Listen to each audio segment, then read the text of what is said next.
This morning we just heard Eileen share the story about a blind man named Bartimaeus. Jesus was heading out of Jericho on his way to Jerusalem, followed by a large crowd. As he moved along the road, he came across a beggar called Bartimaeus.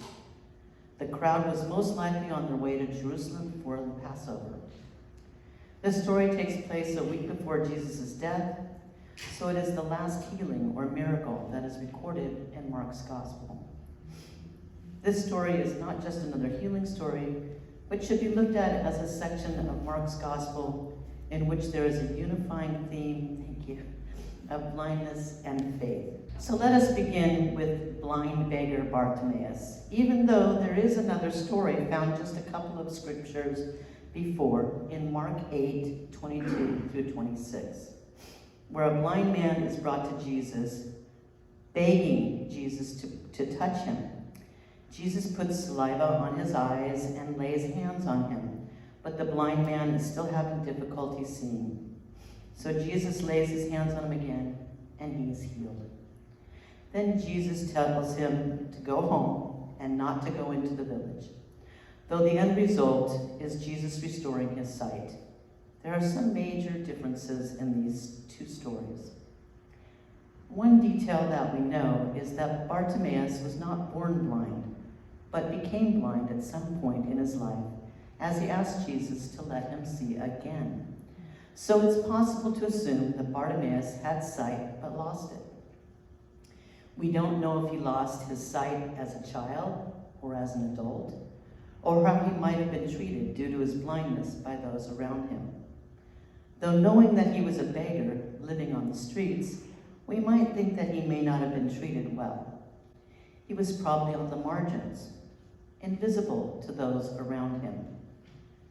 The cause of Bartimaeus' blindness is not answered in this Bible story, but we could think of possible ways that he became blind, that maybe he had an injury to his eyes, maybe an illness caused his blindness, or maybe thinking outside the box, he wanted to see again with fresh eyes, to be able to see the injustices of his world, to see as Jesus was teaching his crowds to see, the way Jesus was teaching his disciples to see.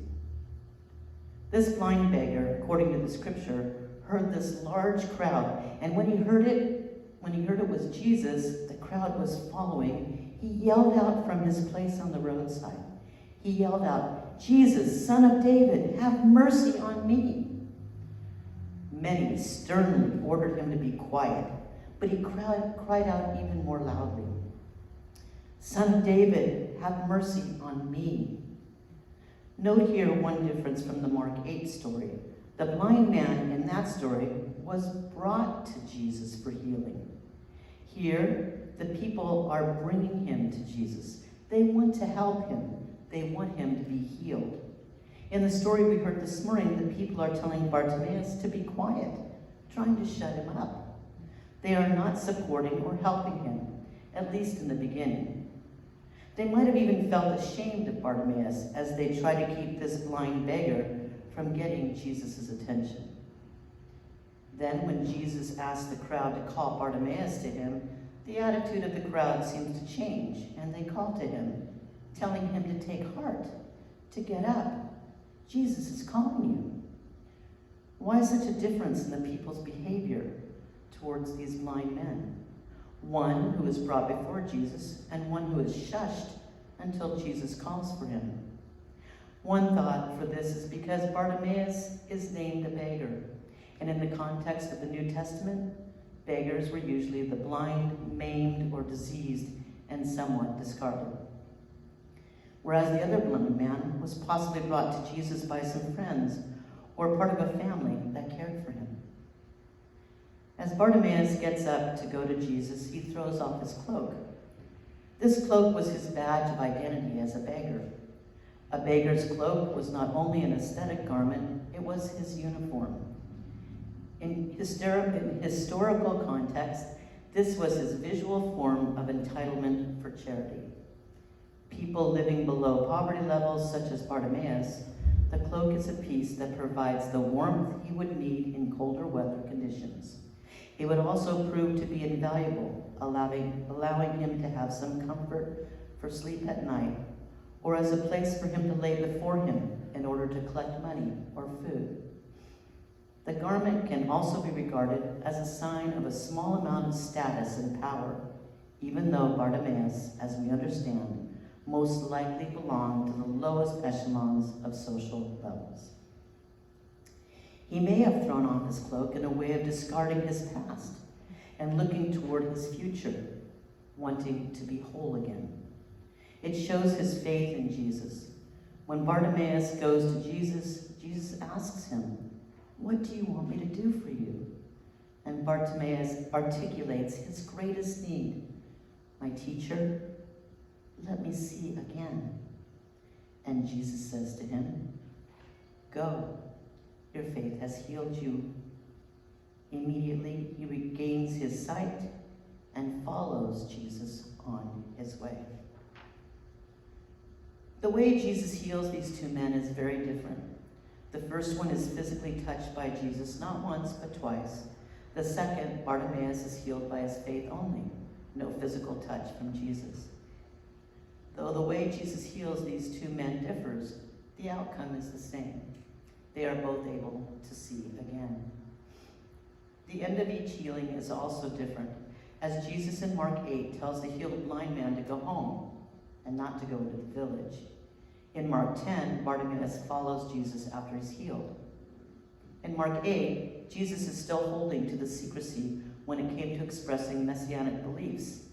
But in Mark 10, this changes, as Bartimaeus yells out to Jesus, calling him the Son of David.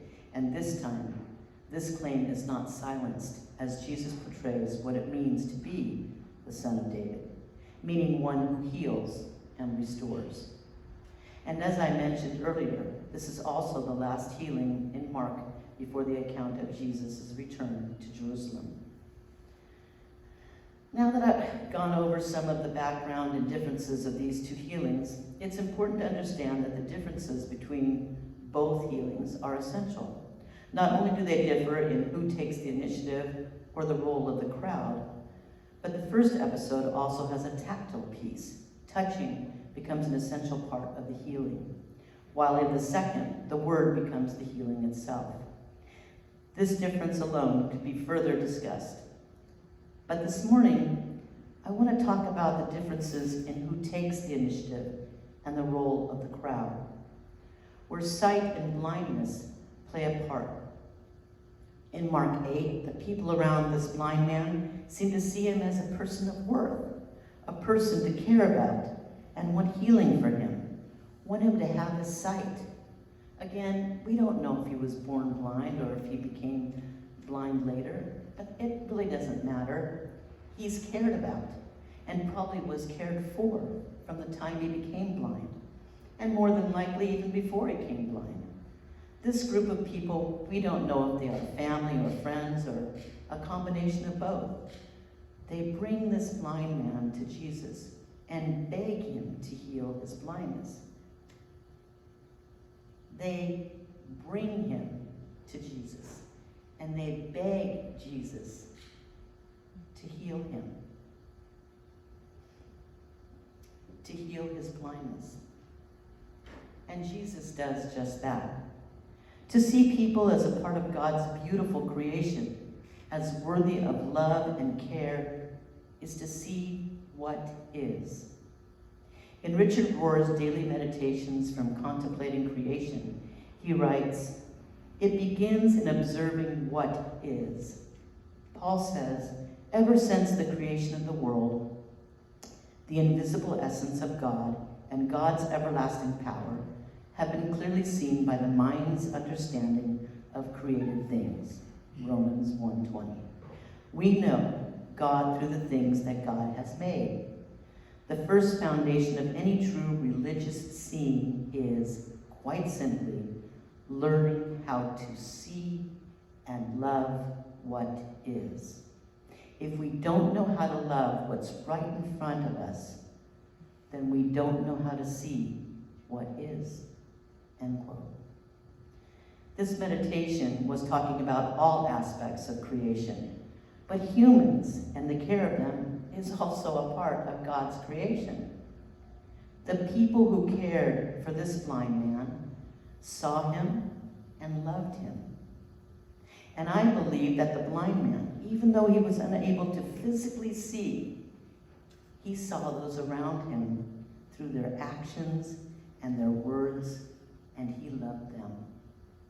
Regaining his sight hopefully increased his ability to appreciate all of creation, to see all of the gifts before him. In this story, I see that blindness does not mean the loss of sight.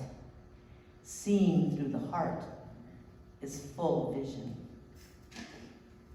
In the second story, the crowd around Bartimaeus is very different from the first crowd. This crowd seems to have no problem walking easily by this man. They seem invisible to his existence until he yells out. And when he yells out, they become put out. They are blind to his humanity, and instead they see someone who is useless and a burden on society, making a scene. They try to shush him and tell him to be quiet. They definitely don't see him as someone worthy of Jesus' attention. But Bartimaeus continues his attempt to get Jesus. He yells, "Son of David, have mercy on me." Jesus hears him and tells the crowd to call Bartimaeus to Jesus. Then we see a different crowd, one that acknowledges Bartimaeus, telling him to take heart and to get up, that Jesus is calling him. Sometimes it takes someone or something to help us see. In this case, I think, no, I know Jesus helped the crowd to see this beggar's worth. The crowd went from being blind to having sight, to seeing value in someone. How different is that from our own blindness? So many have tried to help us take our blinders off and see the value in the need to see people who are different from us. Different because of color, sexual orientation, gender, age, financial status, and to see everyone as equal in every aspect. As beautiful creations made in the image of God, according to our Christian theology. I think about Martin Luther King Jr., John Lewis, and others, teaching us through peaceful protests the need to get this country to change the way they see and treat people of color. This continued with the Black Lives Matter movement, as so many young African American lives have been taken. Unfortunately, it was the death of a man, the killing of a man by a police officer we all witnessed on our television sets or social media preferences. This action made us see. We could no longer blind ourselves to the realities of our police tactics, the racism in our country, and our own contributions to racism. This helped facilitate race and racism courses mandated as a part of employment in many places, including our own NCNC-UCC, which requires race and racism training for all authorized ministers. Our church, along with many other churches in the UCC and probably many other denominations, are learning about our own participation in racism. We are opening our eyes to what white privilege is and learning what that means in our own lives. We also had to open our eyes to the reality that there are many people who believe that being white is above all other people of color, and are unable to see the beauty of humanity that God has created. Our eyes have been opened. We are still blind to the need for gun control. On February 14th in 2018, 19-year-old Nicholas Cruz opened fire on students and staff at Marjorie Stoneman Douglas High School in Parkland, Florida, killing 17 people and injuring 17 more.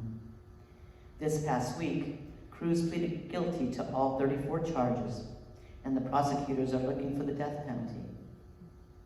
But will killing another human being change the gun problem? I don't need to mention all the other school shootings that have happened to open our eyes, but in 2021 alone, there were at least 114 incidents of gunfire on school grounds, resulting in 23 deaths and 60 injuries nationally. The young people of the shooting at Parkland raised their voices. They spoke to Congress. They tried to make people see the need for gun control. Unfortunately, nothing really substantial has happened. Sometimes eyes just can't be opened. Roe versus Wade was a landmark decision of the U.S. Supreme Court in which the court ruled that the Constitution of the United States protects a pregnant woman's liberty to choose to have an abortion without excessive government restriction.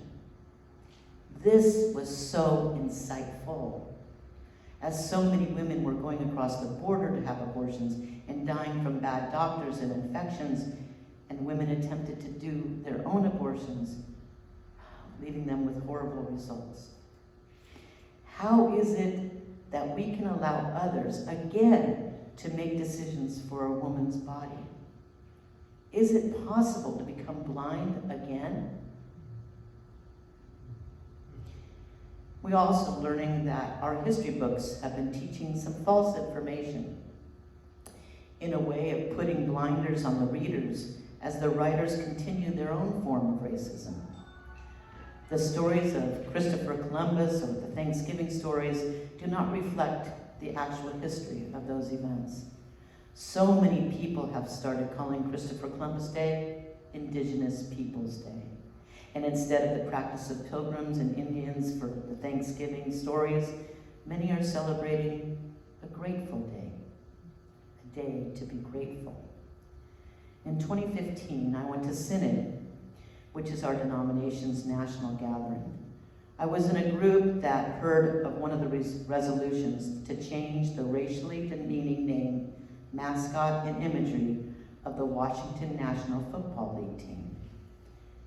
Wow, this opened my eyes to the many high schools that have similar names and what that might look like to Indigenous people.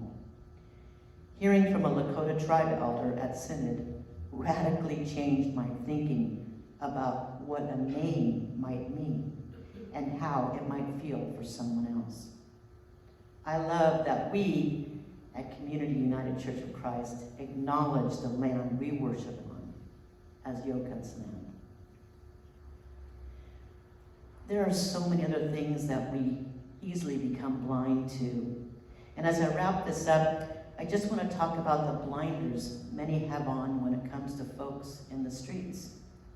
The poor, the addicted, the mentally ill, the blind, the beggars. And this takes me back to the crowds from the two scriptures this morning. Are we the crowd who takes care and stands up for those in need? Or are we a part of the crowd that is blind to those who are in need? In every case, Jesus is there. Jesus is here, reminding us that we must love God with our heart and our soul, and we must love our neighbor as ourselves. And having that faith in what Jesus has taught us, when we do that together, we can make a difference in this world, taking one blinder off at a time and allowing full sight into the world we live in and into the world we want to live in. May it be so.